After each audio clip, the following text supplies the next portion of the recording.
하나님을 시인하나 행위로는 부인하니 가증한 자요 복종치 아니하는 자요 모든 선한 일을 버리운 자니라. 사랑의 하나님, 말만 하며 행동으로 옮기지 않는, 정말 가증하며 불순종하며 정말 선함이 없는 자임을 고백합니다. 정말 늘 말만 하기를 좋아하고 행동으로 옮기지 않는 이 완악한 자를 용서하여 주시옵시고, 정말 행동으로 증거할 수 있는 참 믿음을 갖게 하여 주시옵소서. 감사드리며 예수님의 이름으로 기도드렸습니다. 아멘. 다 같이 사도신경으로 신앙 고백 드리겠습니다. 전능하사 천지를 만드신 하나님 아버지를 내가 믿사오며 그 외아들 우리 주 예수 그리스도를 믿사오니 이는 성령으로 잉태하사 동정녀 마리아에게 나시고 본디오 빌라도에게 고난을 받으사 십자가에 못 박혀 죽으시고 장사한 지 사흘 만에 죽은 자 가운데서 다시 살아나시며 하늘에 오르사 전능하신 하나님 우편에 앉아 계시다가 저리로서 산자와 죽은 자를 심판하러 오시리라.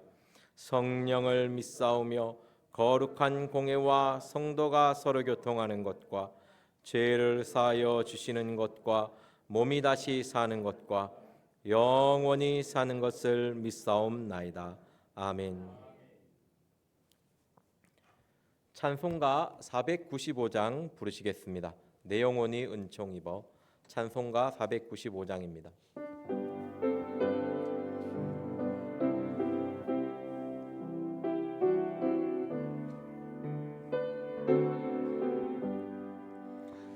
내 영혼이 은총 입어 중한 죄짐 벗고 보니 슬픔 많은 이 세상도 천국으로 화하도다. 할렐루야 찬양하세. 내 모든 죄 사함 받고 주 예수와 동행하니 그 어디나 하늘나라 주의 얼굴 뵙기 전에 멀리 뵈던 하늘나라 내 맘속에 이루어지니 날로 날로 가깝도다. 할렐루야 찬양하세. 내 모든 죄 사함 받고 주 예수와 동행하니 그 어디나 하늘나라 높은 산이 거친 들이 조막이나 궁궐이나 내 주 예수 모신 곳이 그 어디나 하늘나라. 할렐루야 찬양하세. 내 모든 죄 사함 받고 주 예수와 동행하니 그 어디나 하늘나라. 아멘. 오늘 우리에게 주시는 하나님의 말씀은 누가복음 17장 11절에서 19절 말씀입니다. 신약성경 124페이지입니다. 누가복음 17장 11절에서 19절 말씀입니다.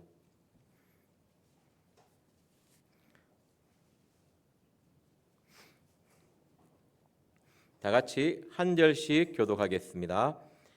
예수께서 예루살렘으로 가실 때에 사마리아와 갈릴리 사이로 지나가시다가 한 촌에 들어가시니 문둥병자 10명이 예수를 만나 멀리 서서 소리를 높여 가로되 예수 선생님이여 우리를 긍휼히 여기소서 하거늘 보시고 가라사대 가서 제사장들에게 너희 몸을 보이라 하셨더니 저희가 가다가 깨끗함을 받은지라. 그 중에 하나가 자기의 나은 것을 보고 큰 소리로 하나님께 영광을 돌리며 돌아와 예수의 발 앞에 엎드려 살해하니 저는 사마리아인이라. 예수께서 대답하여 가라사대 10사람이 다 깨끗함을 받지 아니하였느냐? 그 9은 어디 있느냐? 이 이방인 외에는 하나님께 영광을 돌리러 돌아온 자가 없느냐 하시고 다 같이 읽겠습니다. 그에게 이르시되 일어나 가라 내 믿음이 너를 구원하였느니라 하시더라. 아멘. 오늘 말씀은 사마리아인의 감사의 이야기입니다. 요즘 성도님들의 삶 속에서는 감사가 넘치십니까? 오늘 하루 감사의 빈도가 얼마 정도 됩니까? 1에서 10 중에 어느 정도 됩니까? 한 8, 9는 넘을 것 같다 하시는 분 계십니까? 1에서 까딱까딱 하시는 분. 확실히 감사의 모습이 감사의 열매가 크리스찬의 열매인 줄 믿습니다. 정말 힘들고 어려운 순간 감사하지 못할 상황에서 내가 감사하는 것만 봐서 보여주어도 전도가 된다고 말씀합니다. 그렇지만 오늘 말씀은 감사해야 할 마땅한 자리에서 감사하지 못하는 사람들의 이야기입니다. 오늘의 말씀의 제목은 감사의 여정을 걷는 사람입니다. 어떤 삶을 살아야 끝까지 감사할 수 있을까요? 도중에 째깬 감사하다가 그치는 것이 아니고 항상 우리의 삶 속에서 감사가 넘치기 위해서는 어떤 마음을 품고 있어야 할까요? 오늘 말씀은 그것을 저희들에게 이야기하고 있습니다. 11절 말씀은요. 예수님께서 예루살렘으로 가실 때에 사마리아와 갈릴리 사이로 지나가시다가 오늘 비유는 말씀은 너무나 잘 아는 말씀입니다. 보면 이렇게 개역 한글에서는 이렇게 문둥병자라고 나타나 있는데요. 이렇게 성경이 바뀌면서 나병 환자라고 표현되어 있습니다. 보통 문둥병자 이럴 때는 사람을 좀 비하하거나 놀리거나 정죄하는 의미가 들어 있어서 보통 요즘에는 이제 사용되지 않습니다. 보통 문둥병자나 한센병이나 이렇게 표현하는데요. 제가 설교 중에 한센병으로 표현하니까 설교가 안 되더라고요. 발음이 안 돼서 한센병 이렇게 돼서 이렇게 그냥 개역 한글에 있는 나병 환자로 표현하도록 하겠습니다. 예수님께서 예루살렘으로 가실 때라고 이렇게 말씀은 시작합니다. 여기서 예루살렘으로 가실 때는요 다른 것이 아니고 십자가에 못 박히기 위해서 하나님의 뜻을 이루시기 위해서 가실 때입니다. 누가복음은요 9장에서부터 벌써 십자가의 길을 이야기하고 있습니다. 누가복음 9장 51절 말씀 제가 읽어드리겠습니다. 누가복음 9장 51절이거든요. 같은 누가복음이니까 같이 찾아보겠습니다. 108페이지입니다. 누가복음 9장 51절 말씀입니다. 다 같이 한 목소리로 읽겠습니다. 시작. 예수께서 승천하실 기약이 참감에 예루살렘을 향하여 올라가기로 굳게 결심하시고 아멘. 예수님께서 하나님이 정하신 때가 가까이 와서 십자가에 못 박히는 그 길을 가시기로 결심합니다. 그렇기 때문에 누가복음 9장에서의 말씀은요. 예수님께서는 예루살렘으로 가신다는 표현은 십자가에 못 박히는 그 길로 가신다는 의미입니다. 다시 본문으로 돌아와서요. 이 11절의 말씀은요. 예수님의 사역, 그 십자가의 사랑이 무엇을 의미하는지를 잘 나타내주는 말씀입니다. 여기 보면요. 예루살렘으로 가실 때에 사마리아와 갈릴리 사이로 지나가시다가 이 사마리아인은 혼혈 민족이고 외국인이 사는 동네이고요. 유대인은 갈릴리는 유대 민족만 사는 동네입니다. 그래서 섞일 수 없는, 율법상으로도 같이 함께하지 못하는 그런 곳이거든요. 하지만 예수님의 사역은요, 사마리아에 갔다가 갈릴리에 갔다가 이렇게 사람에게 차별을 두지 않고 화평과 화목을 이루기 위해서 예수님은 서로 사랑 관계를 이루기 위해서 이쪽으로 갔다가 이쪽으로 갔다가 하셨습니다. 그러니까 그 사이를 지나가시는 거예요. 십자가는 에베소서 2장 16절에 14절에서 16절 말씀에 막힌 담을 허는 것입니다. 서로 막힌 담을 헐고 화평과 화목한 삶을 살게 하는 것이 십자가입니다. 이게 십자가의 목적이거든요. 그렇다면 예수님의 사역은요, 우리의 화평과 화목 가운데 서로 사랑하며 살아가는 것을 요구하고 있습니다. 그래서 오늘 말씀은요, 나의 삶 속에서 얼마나 하나님을 사랑하며 이웃을 사랑하고 있는지, 과연 사랑 관계 속에서 너는 삶을 살아가고 있는지를 물어보는 것입니다. 그래서 오늘 10명의 나병 환자를 통해서 너의 삶의 모습은 어떠냐고 물어보고 계시는 것입니다. 이 갈릴리 사이로 지나가시다가 한 촌에 들어가시니 나병 환자 10명이 예수를 만나 멀리 서 있습니다. 나병 환자는요, 예수님을 보고서도 그냥 멀리 서 있을 수밖에 없습니다. 이 시대는. 이 나병 환자는요, 성 안, 집 안, 촌 안으로 들어갈 수가 없어요. 항상 진 밖에, 성 밖에 거하게 되어 있습니다. 마음의 고통으로 따지면요, 성경에 나병 환자보다 고통스러운 것은 없습니다. 육신의 고통이 아니고 마음의 고통은요. 왜? 내가 살았던 가족 모든 것과 다 이별해야 됩니다.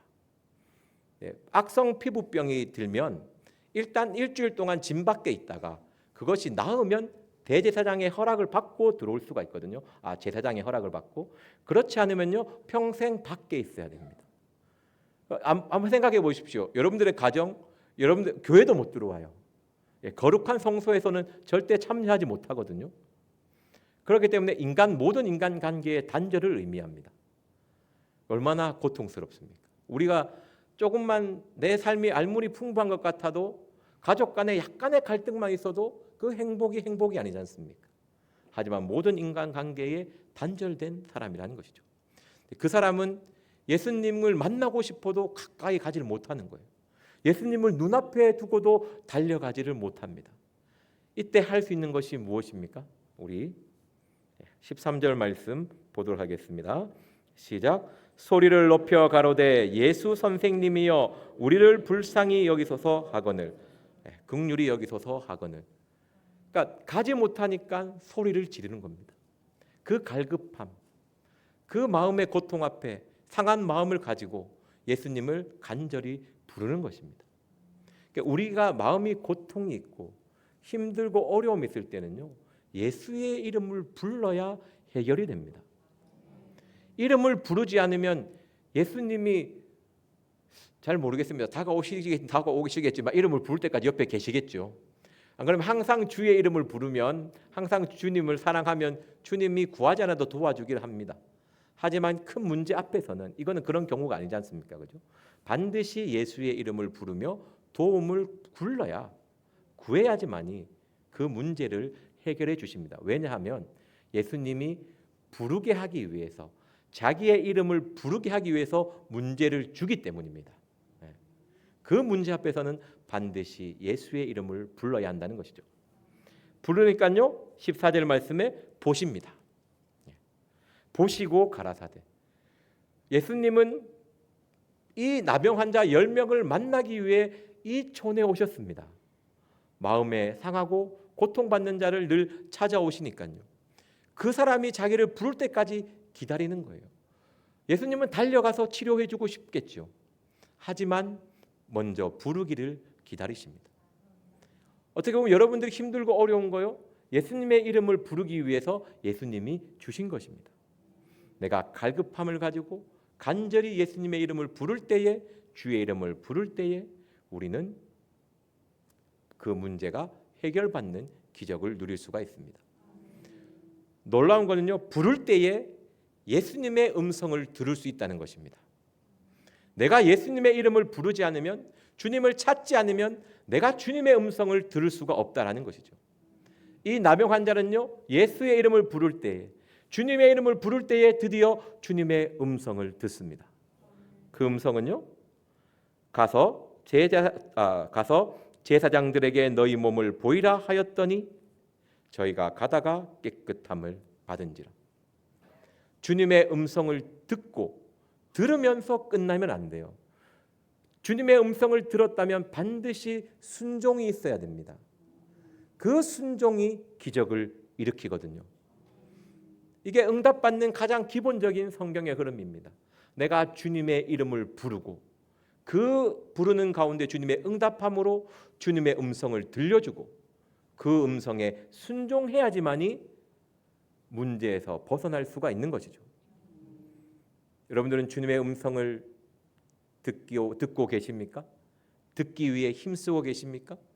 음성을 들었다면 순종하고 계십니까? 근데 예수님의 순종의 요구는요, 성경의 흐름을 보면 굉장히 놀랍습니다. 누구나 할 수 있는 것을 요구할 때가 많이 있습니다.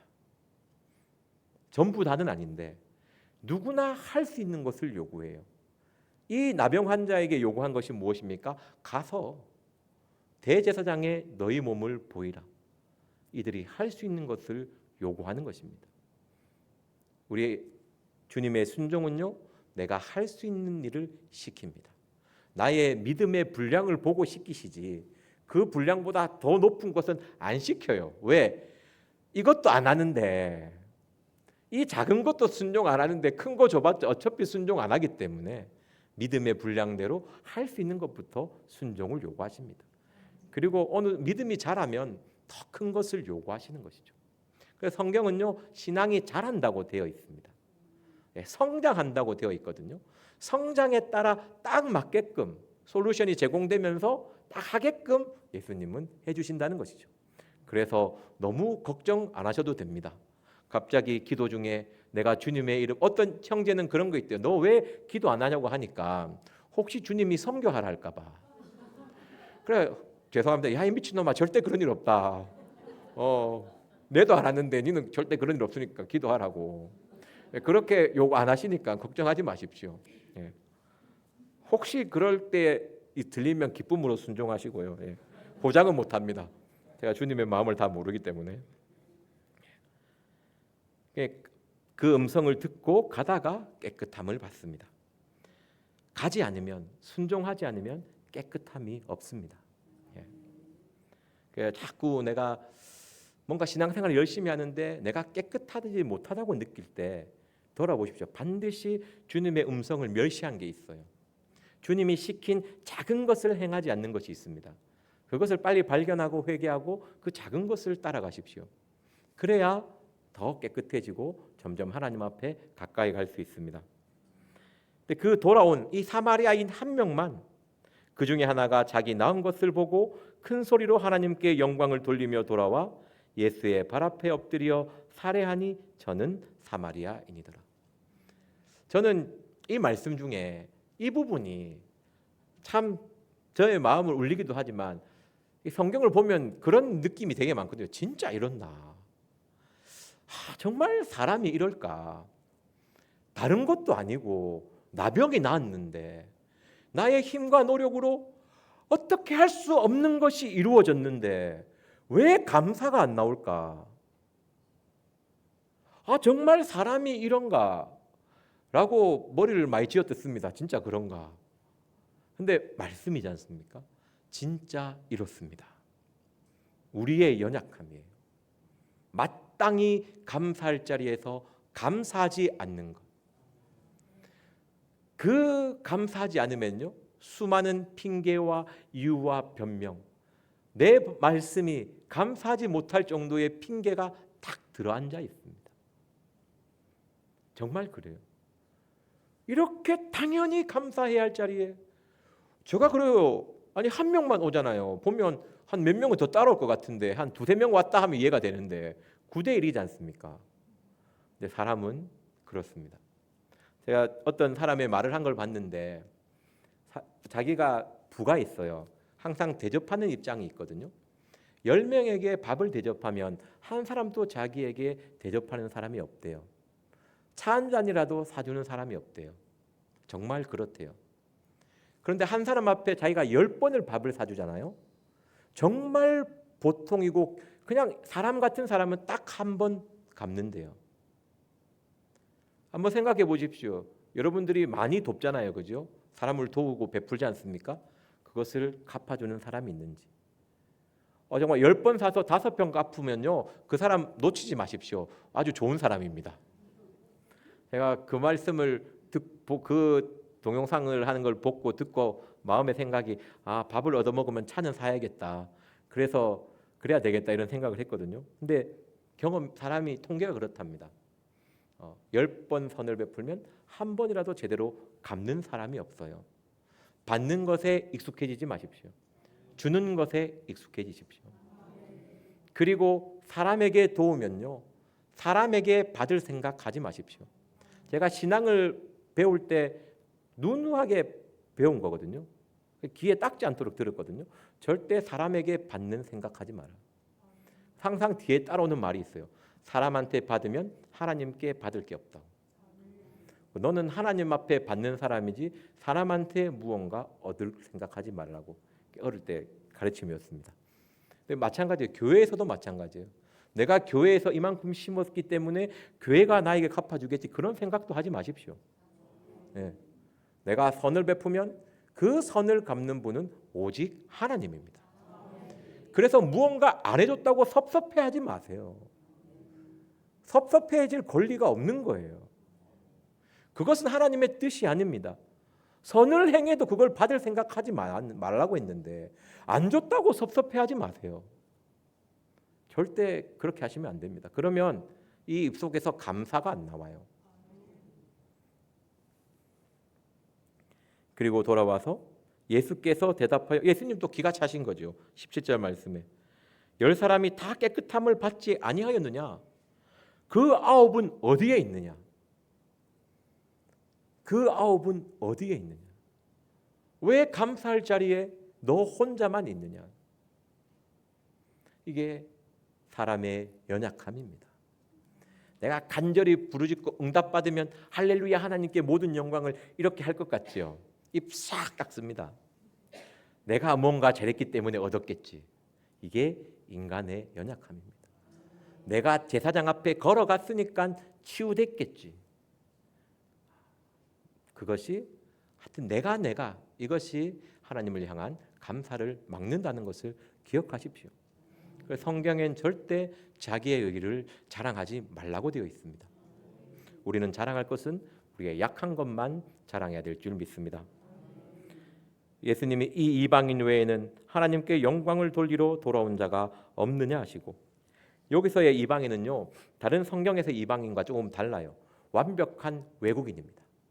사마리아인은 혼혈이거든요.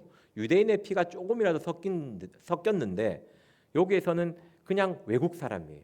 아무런 상관이 없는 하나님의 백성과 기업구의 요구에 아무런 상관이 없는 사람이거든요. 그 사람도 하나님 앞에 나와서 예수님 앞에 감사하는데 그러니까 하나님의 구원은요 모든 인류를 위한 구원임을 여기서 이야기하고 있습니다. 너희가 하나님을 찬양하고 하나님을 믿는다는 백성이지만 이 외국인은 내 앞에 무릎을 꿇고 하나님 앞에 영광을 돌리는데 너희 믿는 자들은 무엇을 하느냐? 그것을 이야기하는 말씀입니다. 19절에 그에게 이르시되 일어나 가라 내 믿음이 너를 구원하였느니라. 감사만이 하나님 앞에 참 믿음을 보이는 것입니다. 내 믿음의 신앙 고백이 무엇인 줄 아십니까? 내 입술에 감사가 나오는 것입니다.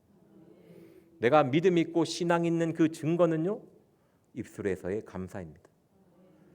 그 하나님이 예수님이 인정하시는 거잖아요. 너의 감사의 신앙 그 믿음이 너를 구원하였다. 너의 육신의 마음의 고통에서의 구원뿐만 아니라 너의 영혼의 천국 가는 그것 또한 받았다라는 것이죠. 구원의 약속까지 이루게 해주셨습니다. 그에게 이르시되 일어나 가라. 이제는 감사하는 그 믿음을 가지고 새로운 출발을 하게 해주셨습니다. 감사는요 우리의 삶을 새롭게 하며 새롭게 출발하게 합니다. 수많은 이유가 있습니다. 감사하지 못하게 하는 변명들이요 신기한 게 감사를 안 하려고 하면요, 찰떡 같은 변명들이 착착착 나오지 않습니까? 경험해 보시면 너무나 잘 아실 건데 수시로 경험하지 않습니까? 감사해야 될 때 감사하기 싫으면요, 이유가 딱 나옵니다. 그런 사탄의 이유를 붙잡지 마시고 말씀에 순종하십시오. 그 감사가 저와 여러분들의 삶을, 영혼을 구원할 줄 믿습니다. 그래서 이 말씀을 준비하면서 고민을 한 게 무엇이냐면요, 그러면 이 사마리아인은 어떤 사람이기에 이렇게 감사할 수 있었을까? 나병 환자 9명은 왜 감사하지 못했을까?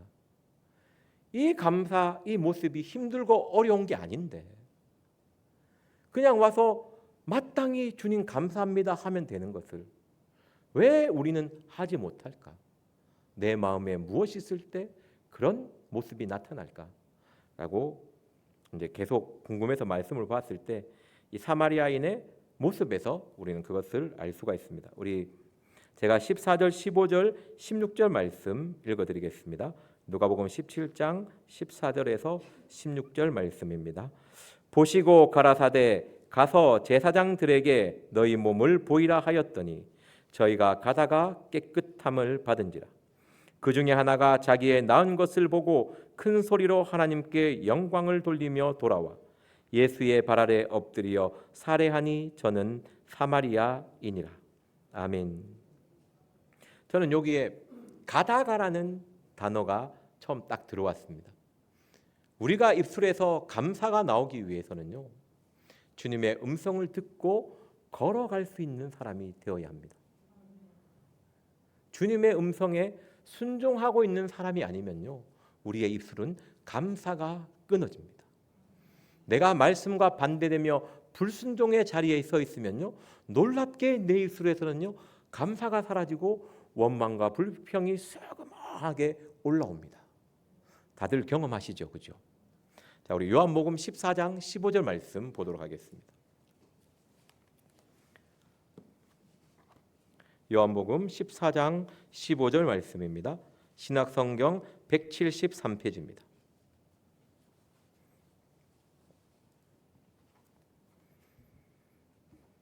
다 같이 한 목소리로 읽겠습니다. 시작. 너희가 나를 사랑하면 나의 계명을 지키리라. 아멘.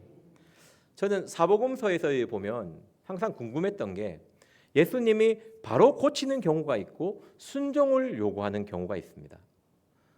제가 나병 환자로서 딱딱딱 왔으면 기대감 있지 않습니까? 그래도 예수님인데 와서 나를 만져주셔서 고쳐주실까? 안 그러면 소경 고치듯이 진흙을 발라서 고쳐주실까? 그런 기대감이 있는데 예수님은요, 악수도 안 해주고 말만 하고 맙니다. 그러면서 순종을 요구해요. 보면 바로 고쳐주는 경우도 있지만 순종을 요구하는 경우가 있습니다. 순종을 요구하는 게 왜 그러냐면 오늘 말씀에 나와 있습니다. 너희가 나를 사랑하면 나의 계명을 지키리라. 너희가 나를 사랑하면 나의 음성에 순종하리라. 나의 음성에 따라 삶을 살아갈 것이다.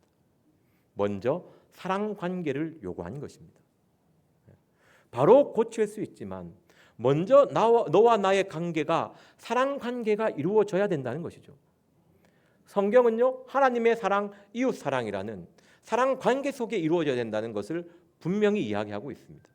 순종을 요구하는 것은요, 너와 나와 서로 사랑하자라는 하나님의 손을 내미는 것입니다. 그래서 그 사랑 관계가 이루어지는 가운데 놀라운 기적이 일어나는 것입니다. 먼저 이 사마리아인처럼요, 주님의 음성을 듣고 순종한다는 것은요, 주님과 나의 관계가 사랑 관계에 있다는 것입니다.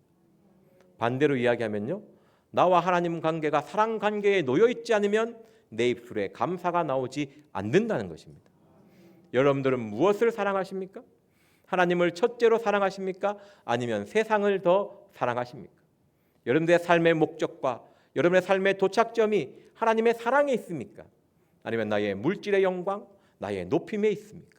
그냥 나의 삶의 안락함에 있습니까? 하나님의 영광에 있는지, 그냥 나의 삶의 안락함에 있는지 자신을 돌아볼 수 있어야 될 줄 믿습니다. 사랑 관계라는 것은요, 내 중심의 삶이 아니라 하나님의 중심의 삶으로 바꾼다는 것입니다. 그리고 사마리아인은요, 주님의 음성을 듣고 가다가 15절 말씀에 자기의 낳은 것을 봅니다. 이 9명은요, 자기의 낳은 것을 봤다라는 말을 표현하지 않습니다. 10명이 보다가 1명이 돌아왔다가 아니에요. 9명 중에 유일하게 사마리아인만이 자기의 낳은 것을 보았다고 되어 있습니다. 우리는요, 우리의 삶 속에서 하나님의 일하심을 볼 수 있어야 됩니다. 나의 모든 삶이 하나님의 섭리 가운데 있다는 것을 볼 수 있어야지만이 내 입술에 감사가 나온다는 것입니다.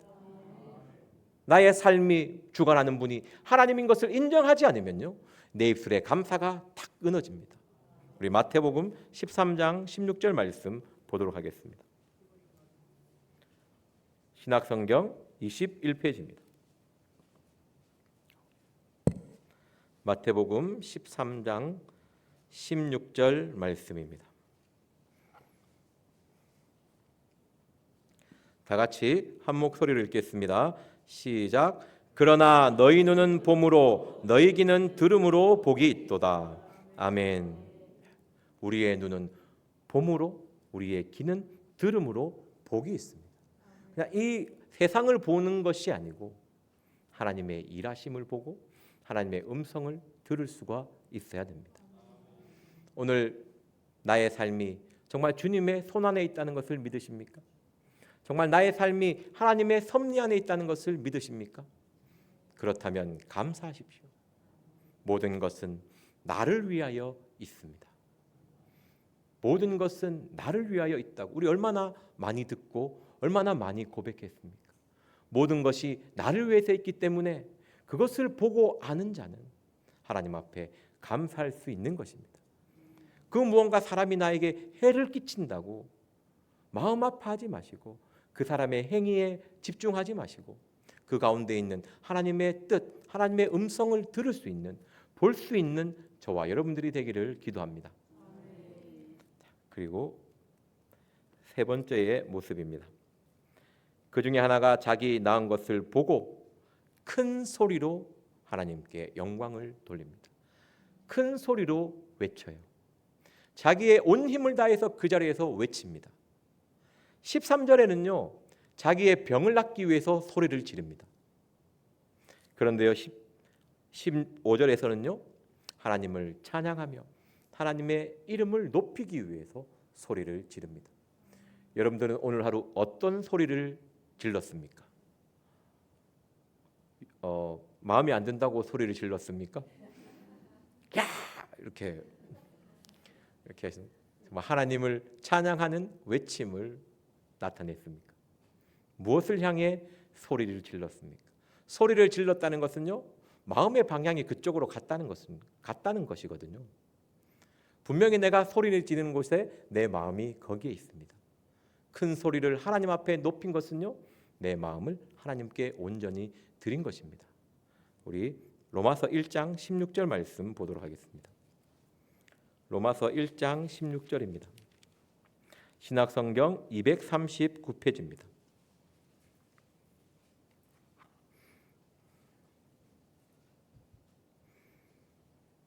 다 같이 한 목소리로 읽겠습니다.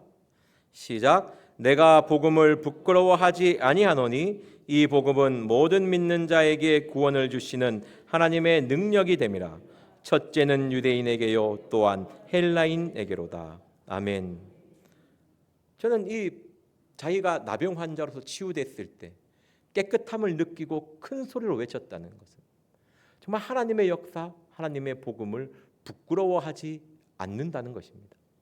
우리는요, 의외로 자기의 각오를 부끄러워하고 오히려 하나님의 은혜보다는 나의 모습을 부끄러워할 때가 많이 있습니다. 나병 환자는 이 시대에 우리가 생각할 수 없는 부끄러움이거든요. 정말 숨기고 싶은 하나의 각오거든요. 근데 그 자리에서 자기의 온 힘을 다해서 큰 소리로 외쳤다는 것은 하나님의 복음, 주님의 그 사랑을 인정하며 그 이름을 높이는 것입니다. 온 마음을 하나님 앞에 올려드리는 것입니다.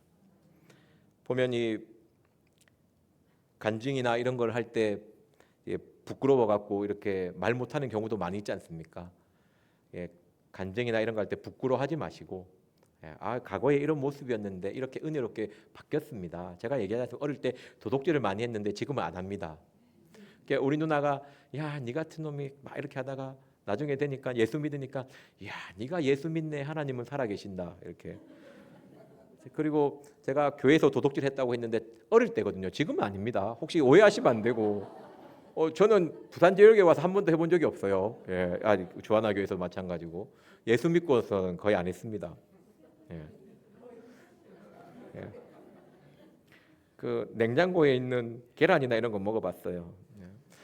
그 거의라고 한 이유는요, 하나가 생각나는데 경비를 쓰고 있는데 앞에 과일을 쫙 갖다 놨는 거예요.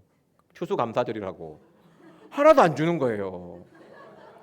그래서 호두 몇 개 던져서 먹은 적이 있습니다. 그거 때문에 거의라고 합니다. 그것만 아니면 완벽한데. 참. 그리고 간증을 할 때 이렇게 음란의 문제는 아주 가볍게 압축해서 얘기합니다. 그거를 대화 드라마처럼 풀면 안 돼요. 시험 들어요. 과거에 음란했습니다. 지금은 순결하게 삽니다. 이 정도로 끝내야지. 과거에 누구 만나고 그걸 왜 얘기합니까 도대체? 그런 거 하시면 안 돼요. 그리고 감정 상하는 감정에 대한 부분에서 사람 이름 거론하면 안 됩니다. 그런 것은 최대한 조심하시고 주의해야 될 줄 믿습니다. 무슨 말인지 아시겠죠? 남이 간증할 때 꼴 보기 싫은 거 그거 내가 안 하면 됩니다. 다시 본문으로 돌아가서요. 이 큰 소리로 외친 다음에 그것이 하나님께 영광을 돌립니다. 이 감사는요, 하나님께 영광을 돌리는 것입니다. 나의 영광, 나의 모습, 나의 능력을 나타내는 것이 아니고, 간증에서도요, 나의 노력도 들어가서는 안 됩니다. 나타내야 될 것은 온전히 하나님의 은혜임을 고백해야 됩니다. 큰 소리로 하나님께 영광을 돌린다는 것은요, 나의 능력이 아닌 온전히 하나님의 은혜였다라고 선포하는 것입니다. 반드시 그 모습이 있어야 됩니다. 우리 요거는 찾고 가겠습니다. 고린도전서 15장 10절 말씀 보도록 하겠습니다. 고린도전서 15장 10절 말씀입니다. 신약성경 282페이지입니다. 고린도전서 15장 10절 말씀입니다. 다 같이 한 목소리로 읽겠습니다. 시작. 그러나 나의 나된 것은 하나님의 은혜로 된 것이니 내게 주신 그의 은혜가 헛되지 아니하여 내가 모든 사도보다 더 많이 수고하였으니 내가 아니요 오직 나와 함께 하신 하나님의 은혜로다. 아멘. 내가 지금 이렇게 된 것, 이렇게 고침을 받은 것, 이렇게 은혜를 받은 것, 나의 노력이 전혀 없다라는 것이죠. 온전히 하나님의 은혜로 된 것이라고 이야기합니다. 바울처럼 하나님 앞에 이렇게 많이 쓰임 받은 사람도 없습니다. 그리고 이렇게 큰 능력도 없습니다. 오죽하면 하나님이 바울에게 사단의 가시라는 안정장치를 걸어두셨어요. 너 이것 빼면 교만해진다. 그냥 그 모습 그대로 그게 맞다라고 이야기합니다. 그만큼 하나님이 안정장치를 걸 정도로 능력이 나갔던 사람이에요. 이 사람의 고백이에요. 나의 나된 것, 나의 능력 1도 없다. 하나도 없다. 그런데 9절 말씀 다 같이 보겠습니다. 9절 말씀 시작. 나는 사도 중에 지극히 작은 자라 내가 하나님의 교회를 핍박하였으므로 사도라 칭함을 받기에 감당치 못할 자로다. 아멘. 바울의 간증 이게 전부입니다. 내가 교회를 핍박하고 하나님을 믿는 자를 핍박하고 잡아 죽이기까지 했다. 그런데 나를 봐라. 나의 모습 대단하지, 놀랍지. 그런데 나의 능력이 단 하나도 없다고. 오직 하나님의 은혜였다라고 고백합니다. 이것이 우리가 추구해야 될 간증의 모습입니다.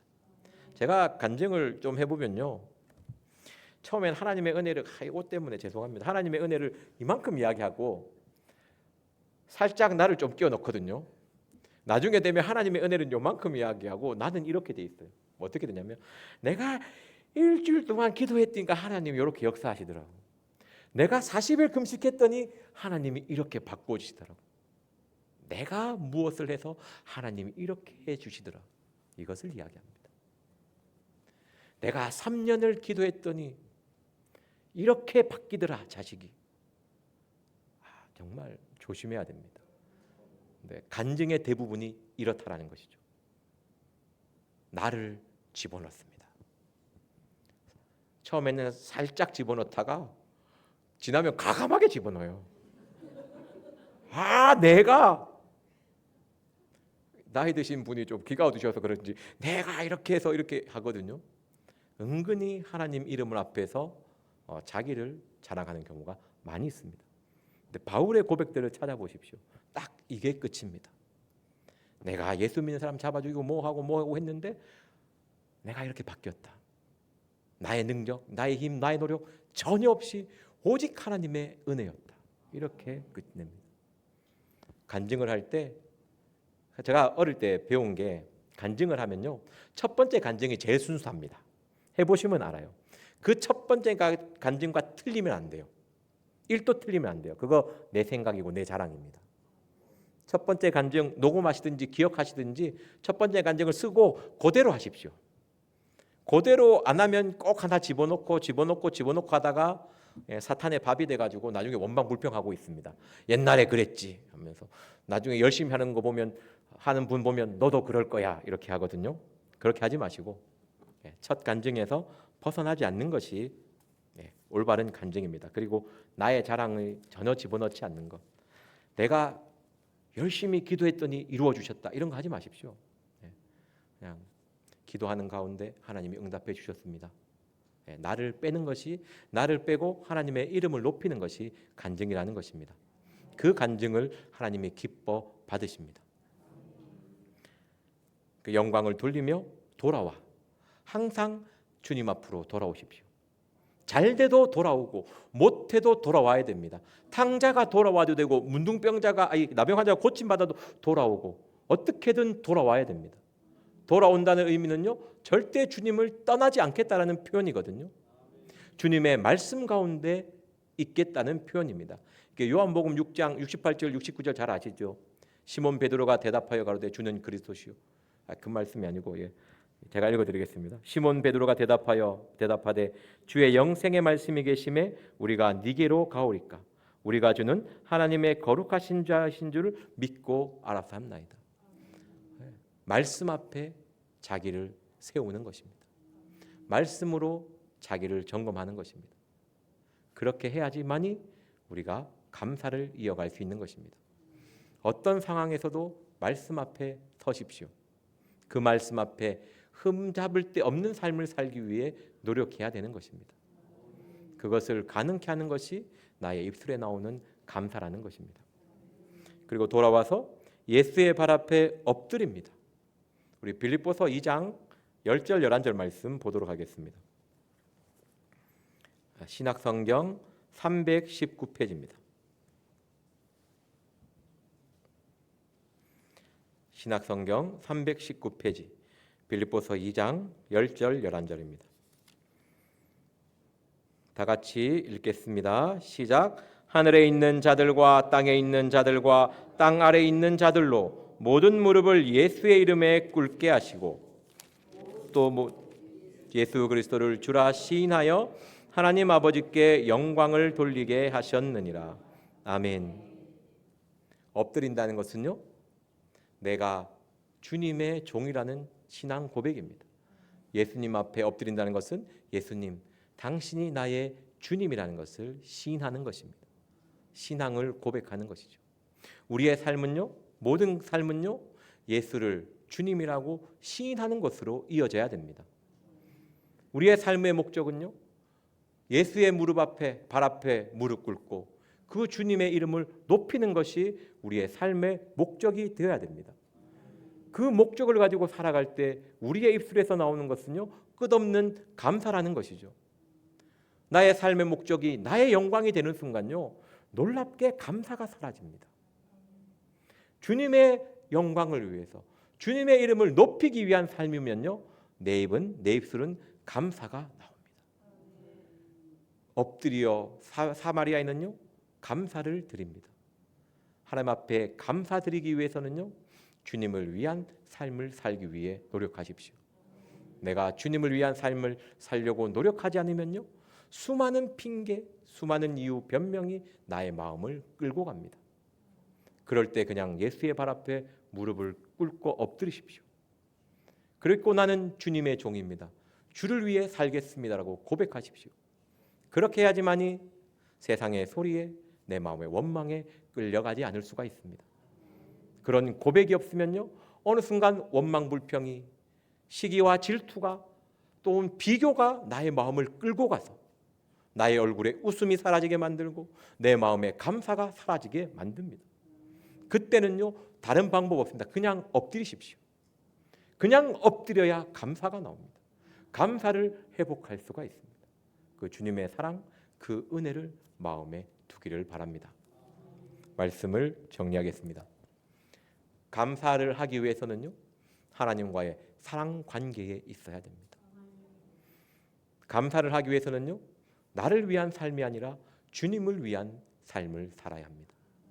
항상 말씀 앞에 나를 세워두어야 되고요, 항상 말씀으로 나를 점검해야 되고요, 말씀에 맞는 순종하는 삶을 살 수 있어야 됩니다. 살다 보면요, 세상에 수많은 소리가 들어오고 나의 마음에 수많은 원망과 이유, 변명이 나올 때 그것을 생각하지 마십시오. 다스릴 수 없습니다.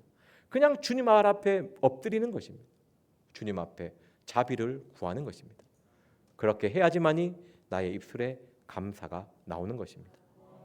항상 감사함으로 천국 가는, 감사함으로 삶의 열매를 하나님께 드리는, 정말 열매 없는 어둠의 일에 참여하는 것이 아니라 열매 맺는 빛의 자녀의 삶을 살기를 기도합니다. 기도하겠습니다. 사랑의 하나님, 삶 속에서 원망과 불평, 변명과 비교가 내 마음을 주장할 때가 너무나 많이 있습니다.